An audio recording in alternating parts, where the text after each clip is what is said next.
감사합니다. 오늘 우리 말씀 요한 1서 4장 보도록 하겠습니다.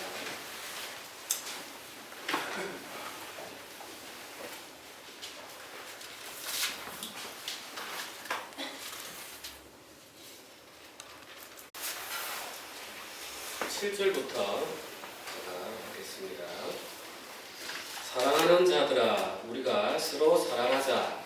사랑은 하나님께 속한 것이니 사랑하는 자마다 하나님으로부터 나서 하나님을 알고 사랑하지 아니하는 자는 하나님을 알지 못하나니 이는 하나님은 사랑이심이라.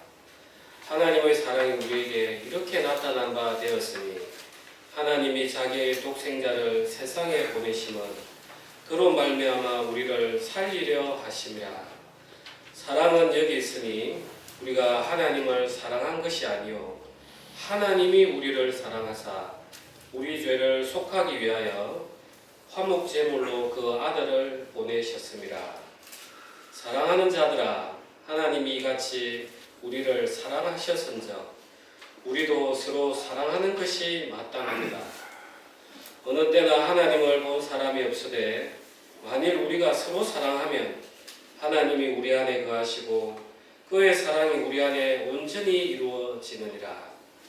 그의 성령을 우리에게 주심으로 우리가 그 안에 거하고 그가 우리 안에 거하시는 줄을 아느니라. 아버지가 아들을 세상에 구주로 보내신 것을 우리가 보았고 또 증언하노니 누구든지 예수를 하나님의 아들이라 시인하면 하나님이 그의 안에 거하시고 그도 하나님 안에 거하느니라. 하나님이 우리를 사랑하시는 사랑을 우리가 알고 믿었노니 하나님은 사랑이시라. 사랑 안에 거하는 자는 하나님 안에 거하고 하나님도 그의 안에 거하시느니라. 이로써 사랑이 우리에게 온전히 이루어진 것은 우리로 심판날에 담대함을 가지게 하려 함이니 주께서 그러하신 것 같이 우리도 이 세상에서 그러하니라. 사랑 안에 두려움이 없고 온전한 사랑이 두려움을 내쫓나니 두려움에는 형벌이 있습니다.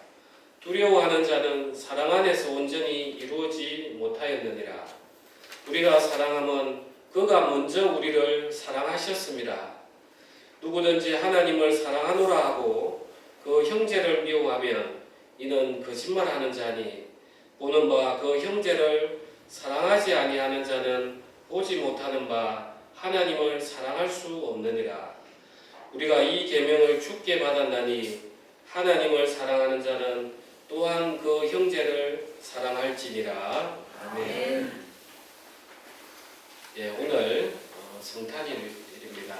예수님께서 인간으로 이 땅에 오신 그러한 날을 기념하는 날입니다. 우리가 정확하게 성탄절이 날인지 우리는 알 수는 없습니다. 그렇지만 이 날을 기억함으로써 우리 안에도 예수님께서 성령으로 다시 오셔서 우리 영혼의 성탄이 되는 걸 소망하기 때문에 우리가 더욱더 이 날을 기념하는 것입니다. 아멘. 왜 예수님께서 인간으로 오셔야 되는가? 예수님의 출생은 참 모순적입니다.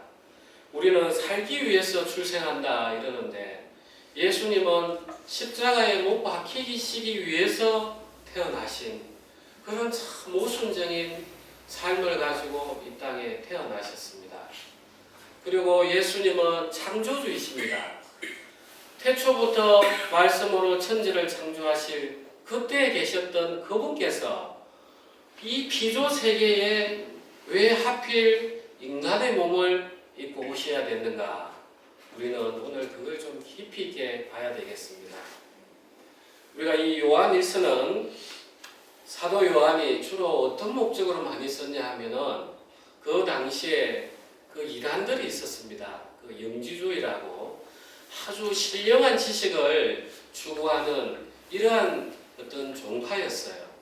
이 영지주의는 이 육체적인 세계와 영적인 세계를 다 분리를 합니다. 그래서 이 육체적인 세계는 이제 죄악된 세계, 그리고 영적인 세계가 참된 하나님의 세계. 그래서 구약의 하나님은 신약의 하나님보다 더 열등한 그런 존재, 이렇게 구분을 딱 합니다. 그러면은 이 사람들은 예수님이 인간의 몸으로 온다는 게 받아들여지지 않는 거예요. 왜냐하면 그 신령하신 하나님께서 이 죄악된 육체의 몸을 입고 온다. 도저히 그들의 이론하고는 맞지 않는 거예요. 그러면 이 사람들은 예수님이 육체를 입고 오지 않기 때문에 어떻게 구원을 받는가? 그래서 자기들은 하나님하고 교통하는 가운데서 아주 신비한 지식을 받는다. 내가 그 신비한 지식을 받았기 때문에 내가 구원을 받았다. 이렇게 바라보는 거예요. 그러면서 이제 구원 자체가 하나님으로부터 오는 신비한 지식이기 때문에 예수님이 십자가에 못 박히신 그 사랑이 아니라 하나님으로부터 오는 신비한 지식이기 때문에 이 사람들의 삶은 어떻게 살아가느냐, 이제 두 가지로 나뉘는 거예요. 나는 이제 거룩하고 신비하기 때문에 나는 세상하고 달라 하면서 세상과는 완전히 동떨어져 사는 부류가 있고, 이 육체 이거 아무것도 아니야. 나는 어차피 거룩한 하나님의 그 신비한 지식을 받았기 때문에 나는 죄를 지어도 나는 천국 가. 해서 이 세상 육체에 탕탕하게 살아가는 이 두 극단 속에서 이 영지주의가 있었던 거예요. 자, 이 영지주의 이야기를 제가 왜 꺼내느냐? 오늘날 우리를 한번 돌아보면은 정말 이 영지주의처럼 살아가고 있는 모습들을 발견합니다. 자, 첫 번째로는 나는 교회 다녀. 나는 이제 교회 다녀.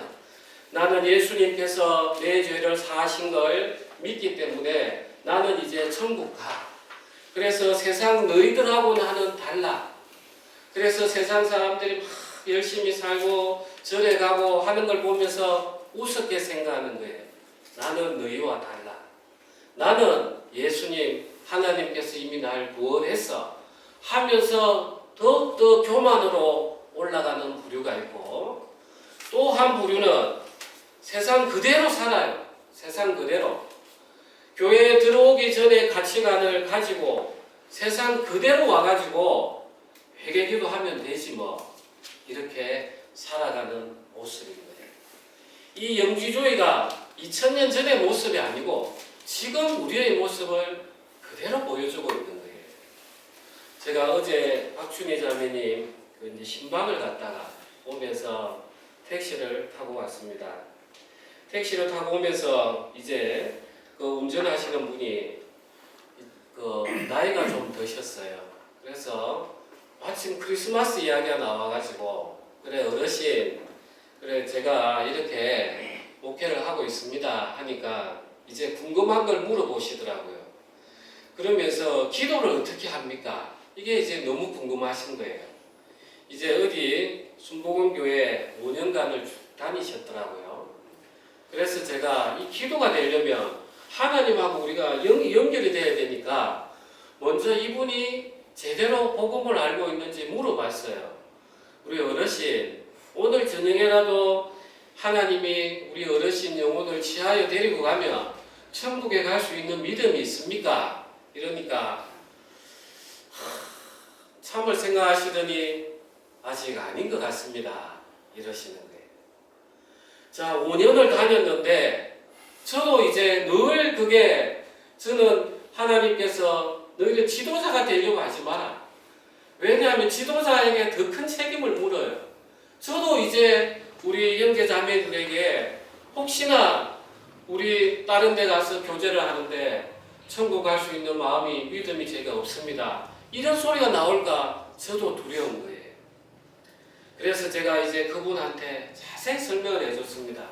예수님이 누구신지, 예수님이 바로 하나님이시라고. 그러면서 이제 왜 우리 죄가 없어졌는지를 자세히 설명을 해줬어요. 아이고, 그러면 나는 하나님을 믿었는데 이제 예수님 믿어야 되겠네요. 이러시는 거예요. 그래서 그 예수님, 그 하나님이 인간으로 오신 분, 그분이 예수님이시고, 하나님에 계신 아버지하고 예수님이 다르긴 다르지만 똑같으신 분이라고. 그러니까 아, 그게 삼위일체 하나님입니까? 그러시는 거예요. 아멘. 그렇습니다 하면서 내가 쭉 설명을 해줬어요. 그래서 이제 저는 참 하나님께서 이 불을 주셔가지고 복음 전할 때는 너무 기뻐요.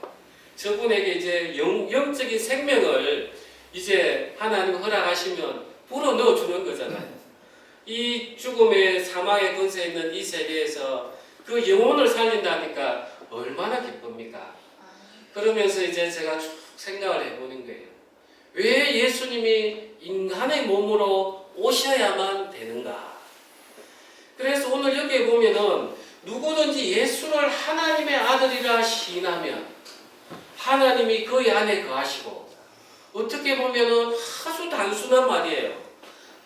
예수를 하나님의 아들이라 시인하면 여기에 많은 것들이 담겨 있는 거예요. 왜 예수님이 인간의 몸으로 오셔야 되는가? 우리가 오늘 주보에도 읽었지만 이 예수 야샤라는 이름 자체가 길을 넓게 만든다는 거예요. 길을 넓게 만든다. 그러면 도대체 무슨 길이 막혀 있길래 이 예수님이 오셔가지고 길을 넓게 만들어야 되는가? 그건 우리를 정확하게 알아야 되는 거예요. 우리가 하나님께서 아담에게 네가 선악과를 먹는 날에는 정령 죽으리라. 다 묻어 죽고 네 진짜 죽는다. 이 이야기를 하셨단 말이에요. 그래서 하나님은 이 아담에게 그거 먹지 말라고 했는데 이제 아담이 먹어버렸습니다. 이 먹은 게 아무것도 아닌 것 같지만 우리 모든 것들이 여기에서 시작이 다 된 것입니다. 이제 하나님 안에서 하나님께 영광을 돌려야 될 삶이 나를 위한 영광을 위한 삶으로 이제 하나님을 떠나버리게 되고, 나에게는 눈은 밝아졌지만 하나님처럼 되는 능력이 없으니까 이제 그때부터는 나를 지키기 시작하는 거예요. 그래서 누가 나를 칭찬해주면 내가 막 교만해지고, 누가 나를 비난하면 그때부터는 이제 판단하고 미움이 들어오는 거예요. 그래서 요한 1서에 보면 형제를 미워하는 자마다 살인한 자와 같다. 그리고 또 예수님께서 그 바리새인들에게 이야기하는 거예요. 너희는 너희 아비, 그 거짓말장이, 살인자, 태초부터 거짓말장이요, 그 살인자의 아비의 자식이다.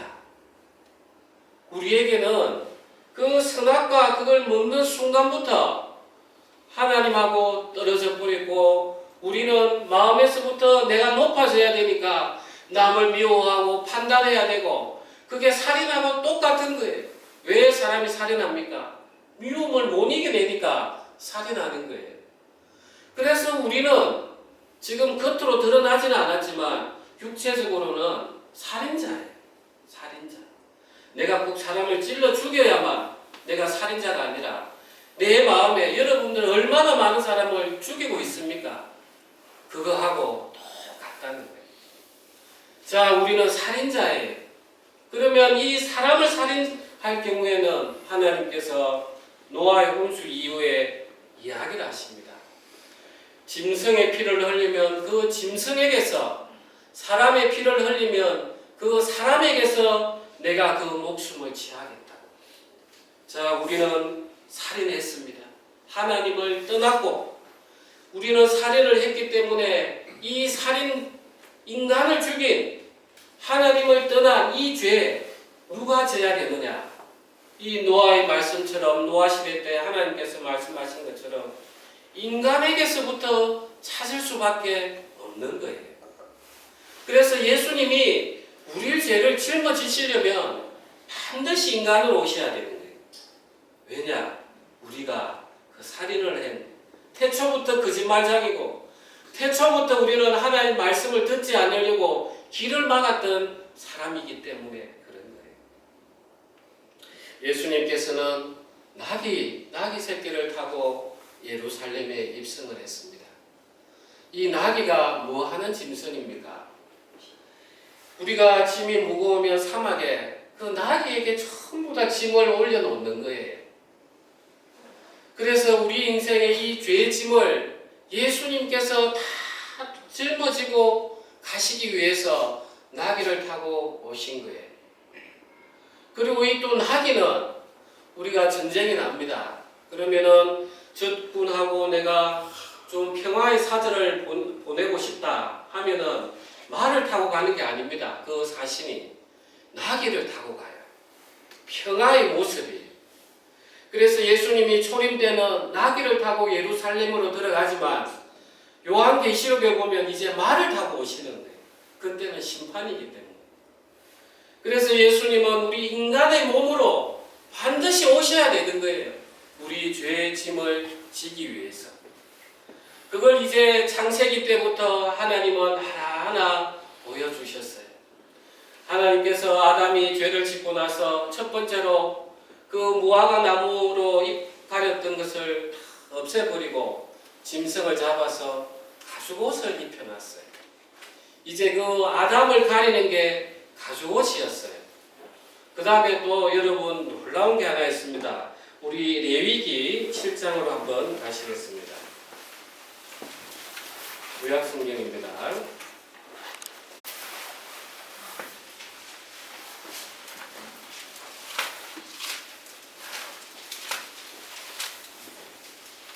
(7장 8절) 제가 가진 성경은 구약 154페이지입니다.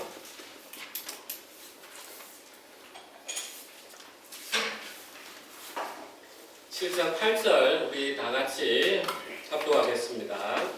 사람을 위하여 번제를 드리는 제사장, 곧 그 제사장은 그 드린 번제물의 가죽을 자기가 가질 것이며, 이 사람을 위하여 번제를 드린다. 이제 번제라는 것은 불로 다 태우는 게 번제예요. 그런데 이제 가죽은 태우지는 않아요. 이 번제는 두 가지가 있습니다. 아침 저녁으로 항상 드리는, 그래서 상번제가 있고, 그 다음에 특별하게 내가 하나님 앞에 결심하고 순종하기 위해서 드리는 특별 번제가 있어요. 자, 이 특별 번제는 어떻게 하냐? 내가 이제 번제를 드립니다. 내가 이 나라를 위해서, 우리 족속을 위해서 내가 특별히 희생하겠습니다 하면은 그 번제물을 드리면은 그 제사장이 안수하고 이제 그 가죽은 이제 그 잡은 제사장이 이제 가져가는 거예요. 가져가서 옷을 해입고 하겠죠. 그 다음에 그 짐승은 이제 다 태우는 거예요. 예수님께서 이렇게 하셨다는 거예요. 예수님께서 자발적으로 창세 이전부터 천지를 창조하면 아담이 죄 지을 것을 허락하시고 성부, 성자, 성령 하나님께서 이제 약속을 하신 거예요. 저 아담이 죄를 지으면 제가 특별히 가서 내가 그 희생양이 되겠습니다. 그리고 예수님은 또 우리 죄를 속죄하시기 위해 오신 대제사장이에요. 그래서 예수님 당신이 희생물이 되시기도 하고 우리 인간의 가죽을 둘러쓰시는 대제사장이시기도 하신 거예요. 여러분 좀 놀랍지 않습니까? 아멘. 이 제사 제도에서 예수님이 십자가에 당하실 고통과 인간으로 와야 되는 모든 것들을 다 담아놓고 있어요. 그리고 상번제 아침 저녁으로 드릴 때 그 가죽은 어떻게 하냐? 이제 그걸 팔아가지고 이제 성막을 유지하는데 비용에 충당했어요. 그래서 예수님께서는 지금도 하나님 우편에서 이 교회를 위해서, 우리를 위해서 지금 기도하고 계시는 거예요. 아멘. 이 번제의 모습에서 예수님께서 인간으로 와야 되는 그 모습들을 정확하게 다 보여주고 계신 거예요. 그래서 이 성탄절이라는 것이 막연히 예수님 오셨네, 이거로 끝나는 게 아니더라는 거예요. 그래서 예수님께서는 반드시 이제 인간으로 오셔야 되고 하나님의 아들로 오셔야 되는 것입니다. 그래서 우리가 요한일서 다시 우리가 4장으로 돌아가시겠습니다.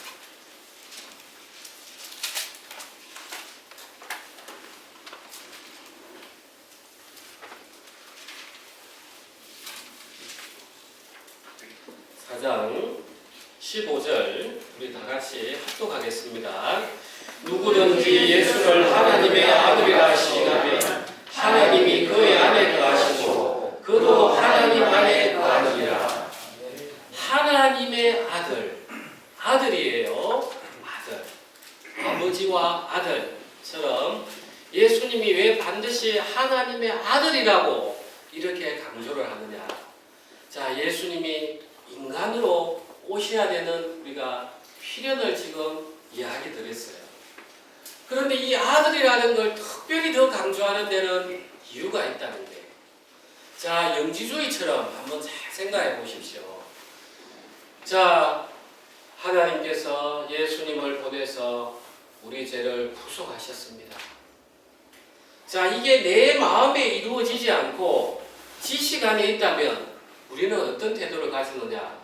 야, 그거 참 좋네. 내가 그동안 괜히 죄 때문에 고민했네. 내 마음에 울림이 없는 거예요. 그냥 머리로만 내가 이해하는 거예요. 만약에 진짜 예수님이 하나님의 아들이라는 것을 내가 마음에서 믿겨지면 어떠한 일이 일어나는가 한번 잘 생각해 봅시다. 우리가 어떤 부모님이 자녀를 교통사고로 잃었어요. 그래서 그 자녀가 죽은 그 대가로 이제 보험금을 받았습니다. 자, 이 보험금을 받았을 때 이 부모들이 이 보험금, 야, 자식 죽어서 많이 나왔구나. 이제 내 노후에 편히 써야지. 이렇게 하겠느냐? 절대 그럴 수 없어요. 부모의 마음이라면. 그러면 이 부모는 이 보험금을 가지고 이제 똑같은 또래들이 더 이상 교통사고도 안 당하고 또 어려움이 있을 때 도와라고 자학재단을 만들어낸단 말이에요. 그 아들을 잃은 마음이 전달이 되기 때문에 그 아들이 아들 죽음으로 인한 보상의 돈을 내 마음대로 쓸 수가 없어요. 그런데 영지주의 잘 보세요. 예수님이 인간으로 오셔서 하나님의 아들로 오셔서 나 때문에 죽었다. 이게 믿겨지지 않기 때문에 그래서 그게 어쩌다는 말인데 예수님이 죽으셨으니까 내 죄가 없다 하니까 감사하면 되지. 이렇게 되는 거예요. 오늘날 우리 그리스도인들이 삶이 변화되지 않는 이유가 바로 그겁니다. 예수님이 진짜 하나님의 아들이라는 것을 마음으로 안 믿어요. 그냥 머리로만 안단 말이에요. 예수님이 내 죄를 다 짊어지시고 십자가에 못 박히셨구나. 아멘. 감사합니다. 이거로 끝난다는 거예요. 그래서 하나님의 아들이라 시인하면 이제 하나님, 이제 우리는 그 다음부터 어떤 단계로 가느냐? 하나님, 정말 예수님, 그 당신이 보여줄 수 있는 그 가장 큰 사랑, 자식을 우리에게 주는 거 아닙니까? 그 자식을 진짜 우리에게 주셨습니까? 하나님, 예수님 십자가에 못 박히실 때 당신의 마음이 어떠했습니까? 이제 우리에게 마음에 노크를 하는 거예요. 그것들이 하나 내 마음에 믿어지면 그 다음부터는 형제 자매를 바라보는 눈이 달라요. 저 형제도 예수님이 십자가에 못 박힌 피로 샀는데 이 자매도 예수님이 그 십자가에 못 박힌 피로 샀는데 똑같이 형제 자매 예수님의 그 보혈 안에 있는데 그 마음이 들어오면 형제 자매들이 그냥 사랑스러운 거예요. 누가 어떻고 아무 판단이 필요 없어요. 형제 자매들이 실수하더라도 하나님, 저 형제 자매님 아직 어려 그렇습니다. 저 형제 자매 믿음 키워주십시오. 제가 더 사랑해 줄 수 있도록 해주십시오. 하면서 기도가 나가요. 아멘. 사랑하는 형제 자매님, 새 술은 새 부대에 담아라 했습니다. 우리가 이 가죽 부대가 오래되면은 이제 기름기가 유분이 날아가기 때문에 약해져요. 우리는 그 상태로 교회에 들어왔습니다.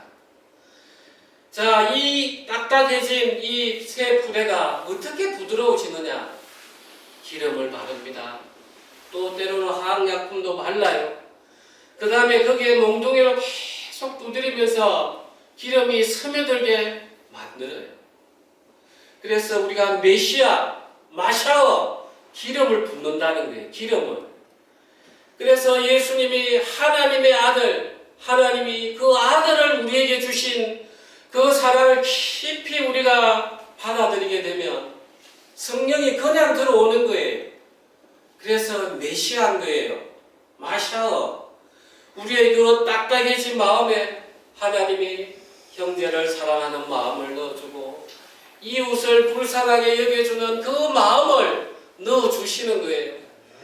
그러면서 말씀을 통해서 내 이 딱딱해진 마음들, 내 평생 살아왔던 가치관들을 다 무너뜨려 주는 거예요. 새술은 반드시 새 부대에 담아야 됩니다.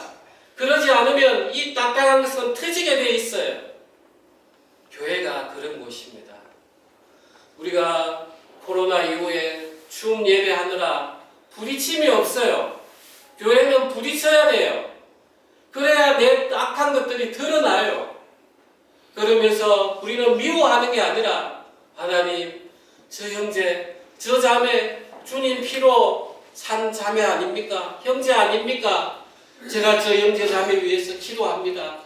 하나님, 저 형제 자매 성령 충만하게 해서 하나님 아버지 역사하게 해 주십시오 하면서 우리가 쭉 기도로 나가는 거예요.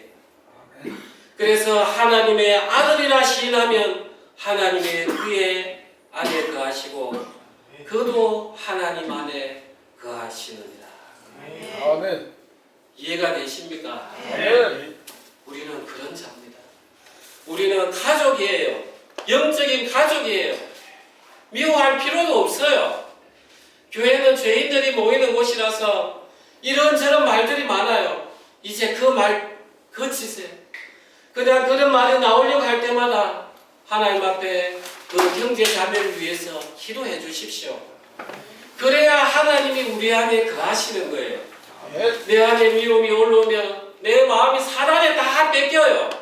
하나님 거하실 수가 없어요. 예수님이 그래서 문 밖에서 두드리는 거예요. 우리는 오직 사랑해야 되는 것입니다. 그게 하나님이 우리 안에 거하시는 조건인 거예요. 그래서 우리가 18절 한번 보겠습니다. 사랑 안에 두려움이 없고 온전한 사랑이 두려움을 내쫓나니. 우리가 하나님 사랑이 크면 클수록 세상은 작아 보여요.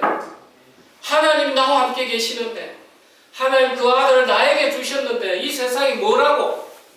이렇게 세상이 작아 보여요. 그런데 하나님 사랑이 작으면 작을수록 세상이 커 보여요. 세상이 두려울 때 여러분, 하나님이 그 아들을 주신 사랑을 기억하십시오. 그리고 20절에 누구든지 하나님을 사랑하노라 하고 그 형제를 미워하면 이는 거짓말하는 자니 보는 바 그 형제를 사랑하지 아니하는 자는 보지 못하는 바 하나님을 사랑할 수 없느니라. 우리는 열매를 보고 판단할 수밖에 없습니다. 저 사람이 아무리 신앙이 오래됐다 하더라도 아무 필요 없어요. 그 사람 가운데서 사랑의 열매가 나오지 않으면 거짓말이에요. 그게 영지주의예요. 오늘날 우리가 머리로 하는 신앙이에요. 그래서 저는 우리 교회가 정말 내가 잘했다 아무 필요 없어요. 저는 형제 자매님들이 헌금을 얼마 하고 공표하지 않아요. 왜냐? 하나님 앞에 받아야 될 상급을, 인간의 상급을 내가 뺏어버리면 안 되기 때문에 그래요. 우리는 오직 하나님의 사랑의 열매가 나와야만 우리가 바로 하나님 안에 거하는 것입니다. 아멘. 기도하시겠습니다.